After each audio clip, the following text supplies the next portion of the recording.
Hi, I'm Philip Chavez. I'm the creative director for CAI Designs, and I'm going to flip this screen so that we can do a little half and half. Okay. And for episode 1 of Stepping Through the Digital Design Door, Barry Lantz. Hi. Hi. Thank you so much for being our guest on our new little vlog series that we're putting together right now. And this is such a great idea, but I have to tell you, this is the first time that I've done this. Screen to screen or whatever that term is that we all use. Yeah. So I've tried to look as good as possible. So you look fresh, you look crisp, you look great. So I'm really excited. Thank you. So we've really been working with you in a deeper and deeper way and bringing in a lot of your paintings, which are very beautiful and inspirational. Thank you. So what really attracted us the most to this was, your strokes, your ability to really harness color and create depth and create a beautiful design visual language. Tell me, how did you get into painting? Oh my goodness, how long is this this thing we're doing? As long as you want. As long as you want. Believe me, I walked away, I have all day. I must digress. Go back to 2008, okay? And, we had this recession, and the design business, being in the luxury end of the design business, we were hit.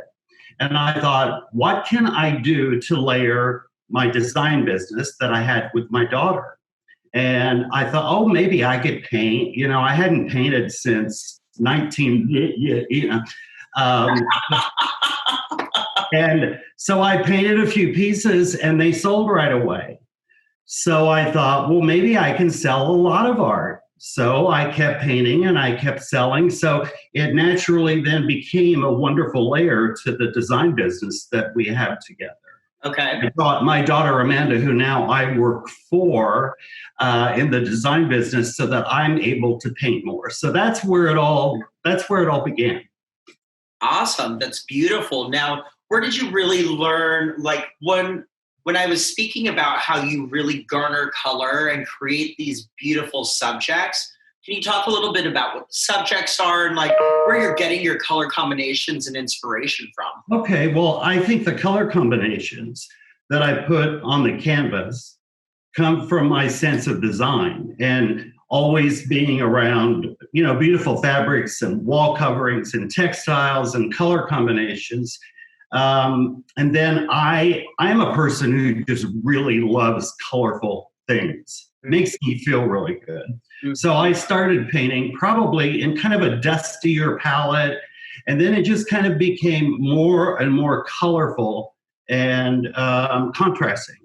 Yeah. So I just love to work with color. And you said that about the movement, as I call it. I don't think you used that word. Yeah. Okay.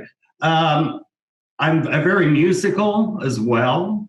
And interestingly enough, sometimes when I'm listening to music while I'm painting, I get this brush thing going on with whoever, Michael Bublé or whatever, and you just kind of feel it's sort of like a musical, artistic dance.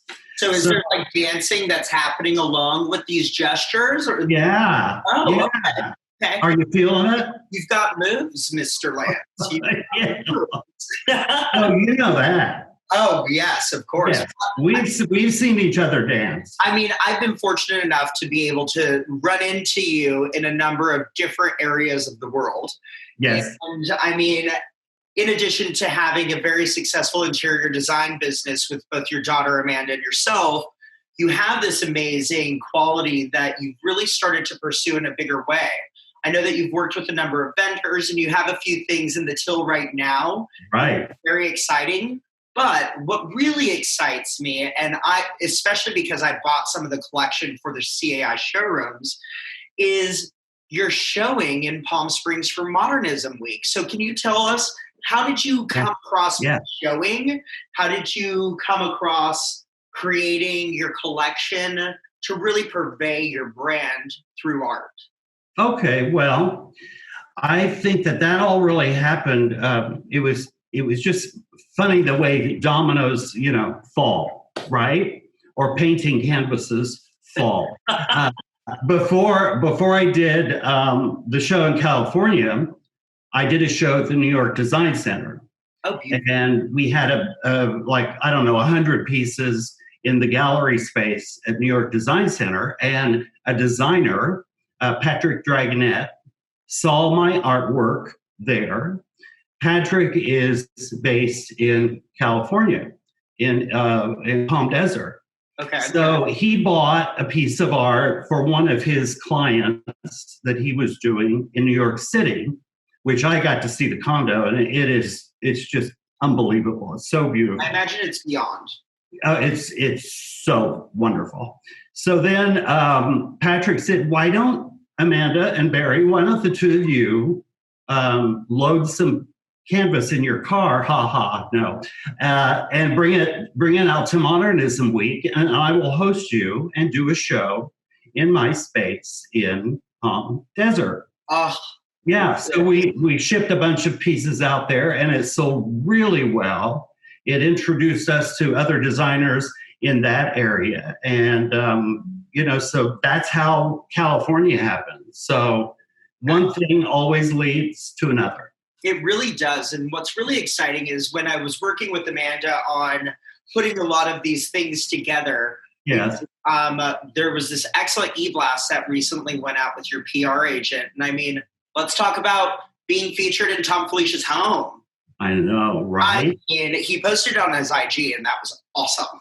I know. He is the sweetest guy, really. And I first met Tom at High Point Market. Okay. And, he stepped into the elevator with me, and I looked over, and of course I knew it was him. And so I pushed the button to hold the door, and I said, you are coming to Carmel, Indiana, and you're going to do a Lux event with me about art and design. And of course, being Tom, he goes, okay. He's back. That's so great. Yeah. So he came here to Carmel, Indiana, in the Midwest, and we worked together on this Lux event at our Indiana Design Center together. Okay. And then he took a piece of my art, and he said, I'm going to put this at home. I love this. I love this art. So I knew he did, but I had not seen a picture of it. Uh-huh.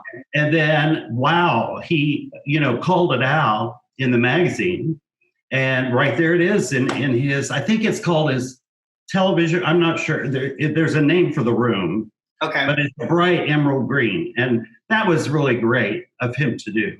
And when being a designer, and especially bringing things into your own personal home, I mean, we see so many different things every day, and there's true inspiration that comes from things like that. So congratulations. Thank you. I love that. Yeah, now, you have a collection that's behind you. Tell me what you're working on. Well, I kind of layered the designer in me, an artist, of course. I wore the blue shirt, okay. And I've got a lot of blue things behind me. People do ask, you haven't, but I'll kind of expand on that. Sometimes you're in a color mood. As an artist, at least I am. Today I was kind of in a blue mood, so I knew we were going to do this together. And I thought, well, I'll put on a blue shirt, and then I'll build a pretty background behind me with some of my art. So there's some blue and purples back there. Blues and purples are really popular. And behind me, like the great big piece behind me is a great big flower. And I've got a couple abstract pieces over on this side. Okay. And there's a nice scene piece here. I think I'm pointing to it. I'm inspired by Rothko. I love the work of Rothko. So color stories are just so gorgeous. Yeah. Absolutely gorgeous. Yeah.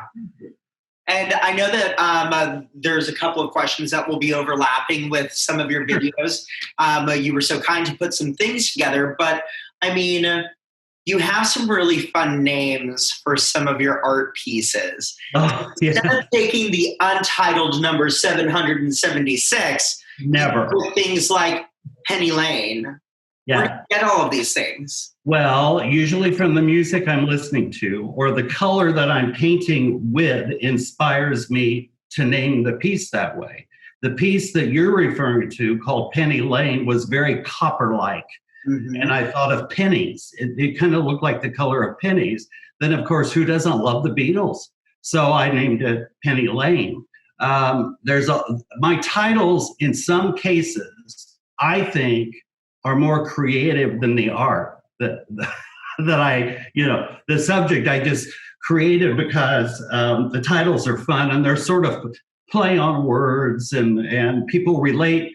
I think people relate to a painting first, but if they can also relate to the title of the painting, it's sort of like makes them connect even more with the piece.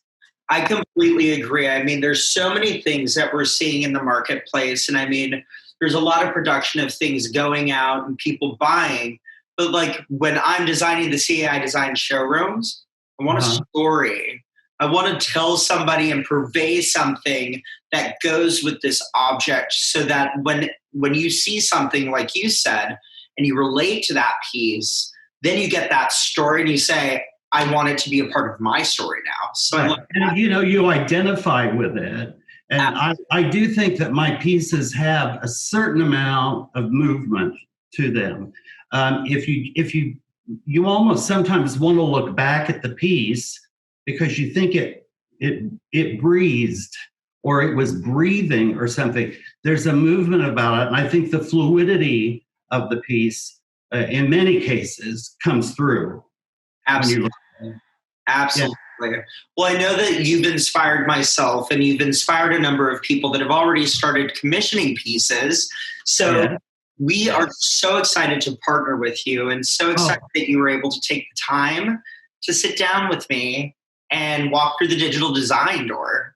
Oh, I think this is great. And, of course, your showrooms, the CAI showrooms are so fantastic. I won't tell you how many years I have used the CAI showrooms way before you were born. I want to tell you, the showrooms, like you say, tell the story.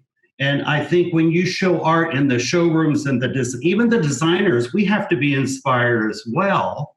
And they know that they're going to be able to come into your showrooms and find original art that they can work into their projects. And then talking with your people, they're going to also find out that they can get with me and I can commission a piece for them. I can turn it around quickly. There's not a long wait. I understand what they're going through from a designer's perspective, that they just haven't been able to find the right piece. Yep. So between CAI and myself, I think we can fulfill lots of needs for designers. Well, thank you so much, Barry, and I couldn't agree with you more. Well, thank you so much. Yeah, absolutely, and I hope that you have a wonderful day. And we're signing off, guys. Okay. We'll see you later. All right.